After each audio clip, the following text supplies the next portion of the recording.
জীবন তৈরি করব, নসিহত নেব আর জীবন তৈরি করব। যুবক জওয়ান ছেলেদেরকে বলবো, ব্যবসা হচ্ছে হালাল। পৃথিবীর জমিনে বেঁচে থাকতে আমাদের ঘর বাড়ি জমি জায়গা টাকা পয়সা সব প্রয়োজন আছে, হালালে বরকত আছে, এটা আমি আপনাদেরকে বুঝিয়ে দিতে পারি।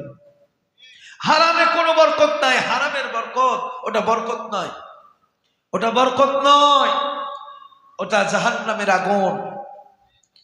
হালালে বরকত কেমন? উদাহরণস্বরূপ আমি অনেক সময় বলি, দেখুন কুকুর একটা প্রাণী, এই কুকুর দেখবেন, কুকুরকে যতই আপনি তাড়ান, যতই আপনি ঘর থেকে বের করে দেন, দেশ থেকে বের করে দেব মনে করেন, কুকুর কিন্তু জীবনে বার হবে না। বার হবে? কুকুর কিন্তু পালাবে না, কুকুর আপনার গ্রামে থাকবে। হাদিস শরীফের মধ্যে আছে, কুকুর ঘরে রাখিও না। আমি এখন এই হাদিসটা আমার দিক থেকে আমি ভাবনা চিন্তা করে পেয়েছি, সেটা হলো কুকুরের একটা চরিত্র। কুকুরের একটা চরিত্র হলো হিংসা।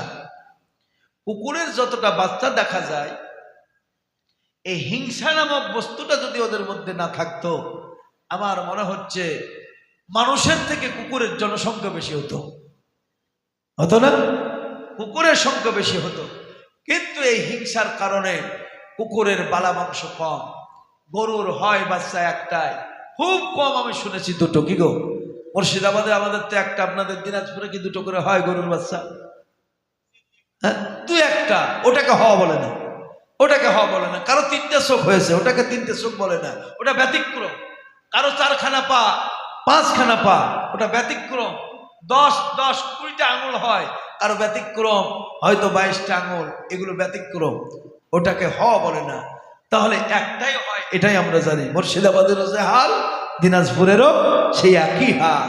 তাহলে গরু, আপনাদেরকে বোঝাবার জন্য আমি উদাহরণ দিচ্ছি, মনোযোগ সহকারে শুনবেন। হালালে আল্লাহ পাক কি বরকত রেখেছেন।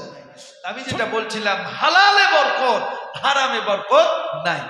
দেখেন কিরকম আমার ভাইয়েরা, আজকে যদি আমি এখন ঘোষণা দিই, সকালবেলায় আপনাদের গ্রাম থেকে 1 কুইন্টাল গরুর দুধ লাগবে, আপনারা হয়তো বলে ফেলবেন, হুজুর 1 কুইন্টাল কেন? যদি বলেন 5 কুইন্টাল গরুর দুধ, আমরা এক্ষুনি হাজির করে দিতে পারবো। কিন্তু যদি ওই জায়গায় আমি বলি, আগামীকাল সকালবেলায় আপনাদের গ্রাম থেকে 10 কিলো কুকুরের দুধ আপনাদেরকে জোগাড় করতে হবে,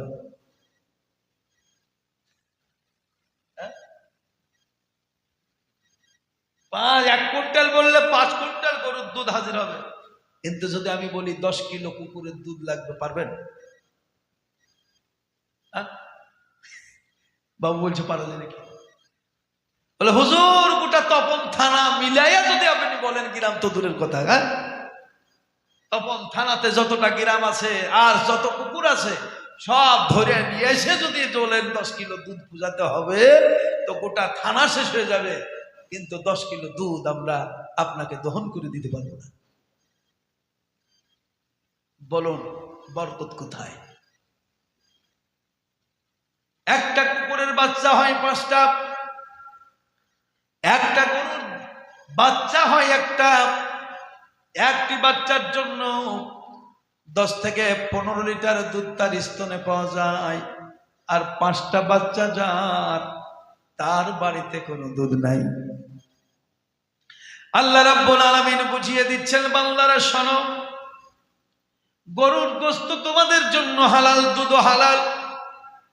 আমি একটা বাচ্চার জন্য শুধু দুধ দিয়েছি তা নয়, বাচ্চাটা প্রয়োজন মোতাবেক তার যেমন লাগবে সে পান করবে, বাদ বাকি সব আমি আল্লাহ তোমাদের জন্য রিজিক হিসাবে পাঠিয়ে দিয়েছি। বাচ্চাকে বাচ্চার মতো দাও, বাদ বাকি তোমরা দহন করে নাও। দুধ থেকে ঘি বানাও, পায়েস বানাও, ক্ষীর বানাও, কত রকমের মিষ্টি, কত রকমের কত কিছু তোমরা খাও। কিন্তু দুধ খাওয়া মানুষ কম দেখতে পাওয়া যায়। মুসলমানদের মধ্যে এখন মদ খাওয়া মানুষ বেশি, দুধ খাওয়া মানুষ কম। দুধ বেলায় গলি গলি কেউ নাহি খায়, মদেরও দোকানে দেখো ভিড় ঠেলা নাহি যায়। যেখানে হালাল বরকত দিয়েছেন সেখানে মানুষ নাই, যেখানে হারাম সেই জায়গায় মানুষ। তাহলে এই মানুষ জাহান্নামে যাবে না তো জান্নাত যাবে? আল্লাহ পাক বান্দাদেরকে ভালো ভালো খাদ্য খাবার পৃথিবীর জমিনে দিয়েছেন, খেতে বলেছেন। জন্মের মতো কিন্তু খেলে খাওয়া হবে না। দুধ ভালো তার মানে 1 কিলো করে প্রতিদিন খাবো তা নয়। 1 কিলো করে খাওয়া হজম করা মুশকিল। হ্যাঁ, হজম করা খুব মুশকিল। এত প্রোটিন আল্লাহ পাক তাতে দান করেছেন। তাহলে হালালে বরকত, হারামের বরকত নাই। তাই আমাদেরকে হারাম কাজ থেকে দূরে সরে আসতে হবে, হালালের দিকে এগিয়ে যেতে হবে। আল্লাহ পাক আমাদেরকে সেই তৌফিক দান করুক, বলুন আল্লাহুম্মা আমিন।